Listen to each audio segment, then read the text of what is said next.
महाराष्ट्रातील ठळक घडामोडींचा आढावा घेण्यासाठी आमच्या चॅनलला सबस्क्राइब करा आणि बेल आयकॉन दाबायला विसरू नका। केंद्र सरकार ने जो किसान के विरोध में कानून लाया है, उसका विरोध करने हेतु भारत बंद की ललकार दी गई। पूरे देश में बंद रखकर किसानों को समर्थन दिया गया। वहीं पंजाब में आंदोलन की आवाज दबाने के लिए मोबाइल जामर लगाए गए।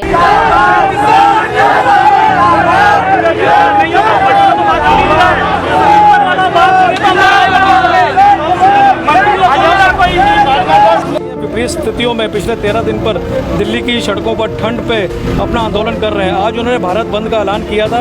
All India motor transport Congress, supreme council of नई Mumbai gurudwara, Bombay transport cooperative consumer society, federation of Bombay motor transport operator और महाराष्ट्र सिख एसोसिएशन ने अपनी नैतिक जिम्मेदारी समझते हुए निर्णय लिया है कि इस समर्थन को हमें हिस्सा बनना चाहिए, इसमें हमें अपनी पार्टिसिपेशन देखनी चाहिए। इसके लिए आज हमने कार बाइक रैली निकाली है, जो कि नई मुंबई से शुरू हुई थी और ये मरीन ड्राइव पर जाके टर्मिनेट होगी।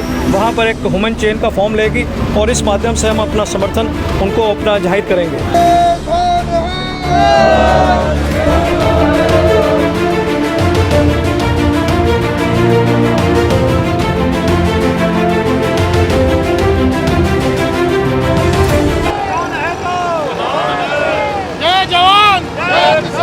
फार्मर्स के पास अभी खाने के लिए बहुत कुछ है, अभी भी उनके पास बहुत कुछ है। उनके वजह से ही मोदी जी अभी बैठ के खाना खा पा रहे हैं। अगर वो क्रॉप नहीं ग्रो करेंगे, वो वीट नहीं, राइस नहीं ग्रो करेंगे, तो मोदी जी भी नहीं खा पाएंगे।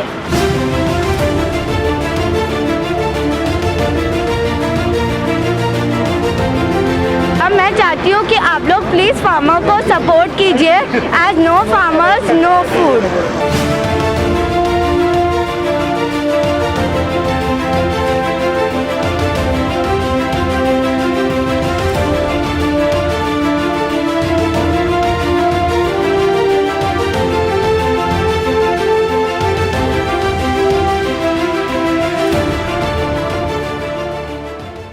आज नवी मुंबई में वाशी टोल के पास सुप्रीम काउंसिल नवी मुंबई गुरुद्वारा साहिबान तथा Punjabi culture and welfare association द्वारा कृषि कानूनों को निरस्त करने की मांग करने के निर्देश किए गए। उसमें बच्चों सहित ज्येष्ठ नागरिक शामिल हो गए थे। किसानों को समर्थन हेतु जय जवान जय किसान के नारे दिए गए।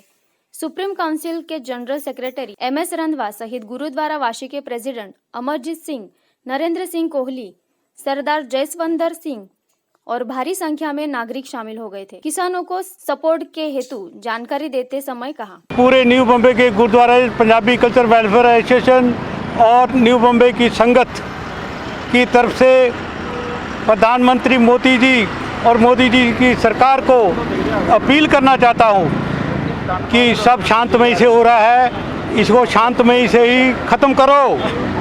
कुछ ऐसा वाक़या नहीं हो कि तकलीफ आ जाए। और आप जो किसानों के कानून गलत बने हैं उनको रद्द करो और सबकी सलाह करके नए कानून बनाओ, जो कि सब सुखी रहे और संसार सुखी रहे। अगर किसान सुखी नहीं है तो संसार सुखी नहीं है। और आज न्यू बॉम्बे के अंदर हम सब किसान ही हैं। पहले हम किसान हैं, बाद में हम अपने अपने कार्य कर रहे हैं। यहाँ पर हम लोगों की 5-5 पीढ़ियाँ होगी। हम बम्बई के अंदर, न्यू बॉम्बे के अंदर, महाराष्ट्र के अंदर रह रहे हैं। ऐसे खाली महाराष्ट्र पंजाब से नहीं, पूरे वर्ल्ड से यहाँ पर लोग बसे हुए हैं और सबको तकलीफ़ है क्योंकि किसान हमारे दुखी हैं। और किसान दुखी हैं तो किसानों के बच्चे सरहद पर दुखी है, जो बर्फ़ के अंदर, गर्मी के अंदर, सर्दी के अंदर अपना देश को संभाल रहे हैं। उनको तकलीफ़ होगी तो उनका मनोबल टूटेगा। तो इसलिए सबका मनोबल रखने के लिए किसानों की जरूर सुननी चाहिए। धन्यवाद। सारे गुरुद्वारे जो भी न्यू बॉम्बे के हैं, 10 गुरुद्वारों ने इकट्ठे होकर एक प्रण लिया है कि हम फार्मर्स की सपोर्ट के लिए खड़े होंगे। और इस सरकार के सामने एक निवेदन है कि इन किसानों की सुनो, उनकी सुनो। आज किसान नहीं बचा तो देश नहीं बचेगा। हमें ये देखना है कि बाहर के जितने भी देश हैं, जितने भी यूरोप देश ले ले या UK के देश ले लो या US के देश ले लो, फार्मर्स के लिए अलग सब्सिडी रखी जाती है। उनकी में देखा जाता है फार्मर्स का अपब्रिंगिंग अच्छा होवे। हमारे देश में ऐसा नहीं हो रहा है। प्लीज़ मोदी जी, फार्मर्स के लिए थोड़ा सा ध्यान दीजिए, थोड़ा टाइम निकालिए, उनकी सुनिए क्या बोलना चाहते हैं। और आज आप जो देख रहे हो पंजाब में नहीं, सारे किसान जो धरना दे रहे हैं, ये जो शर्तें गवर्नमेंट ने रखी है, ये खाली पंजाब को तकलीफ नहीं, हिंदुस्तान के सारे किसान हैं, उनको सबको ये कानून के ऊपर तकलीफ हो रही है, तभी तो एक गुट होके सारे इकट्ठे हो रहे हैं। मैं खाली एक ही विनती करनी चाहता हूँ, पहले तो आप लोग का सबका धन्यवाद करना चाहता हूँ, आप भी अपना समय निकाल के आए।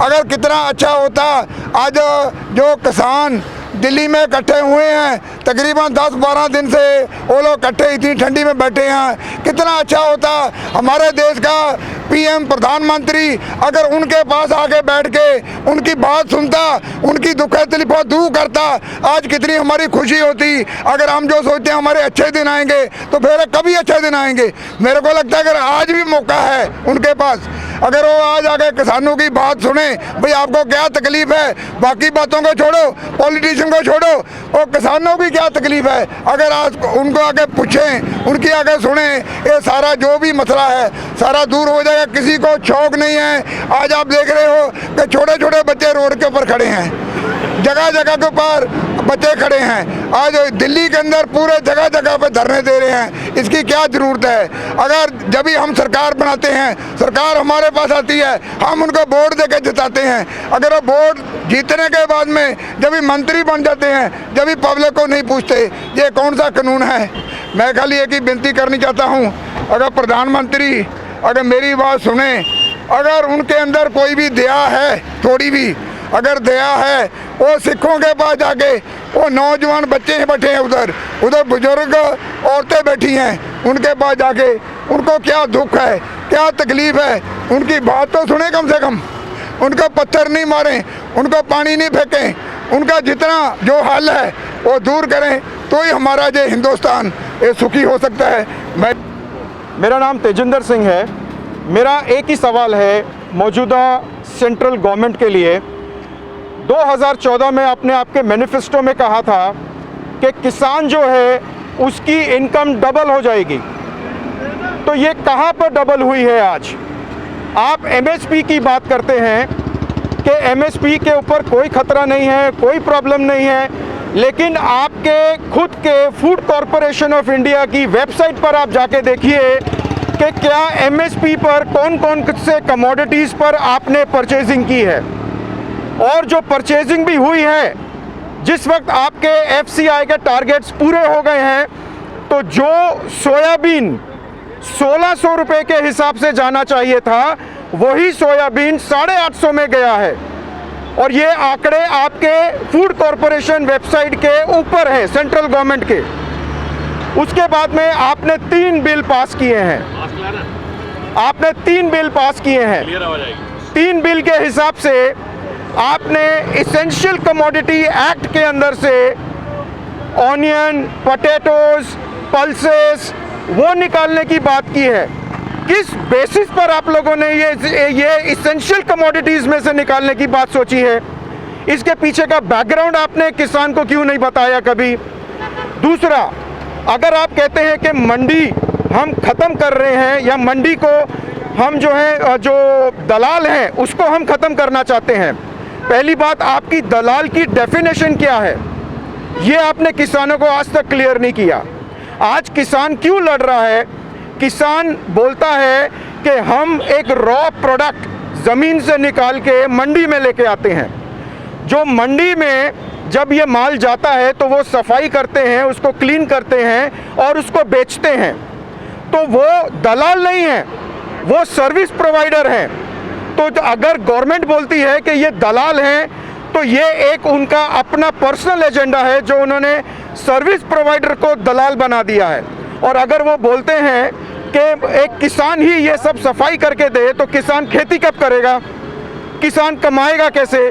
तो ना आपने मैनिफेस्टो के हिसाब से किसान की आमदनी बढ़ाई, आप मंडी को जो है ख़त्म करने की अगर बात कर रहे हैं और उनको बोल रहे हैं कि आप अपना माल ला के मंडी के बाहर बेच सकते हैं, तो एक मंडी के अंदर जो माल बिकता है उसमें टैक्स लगता है, और मंडी के बाहर अगर वो बेचता है तो उसमें टैक्स नहीं लगता।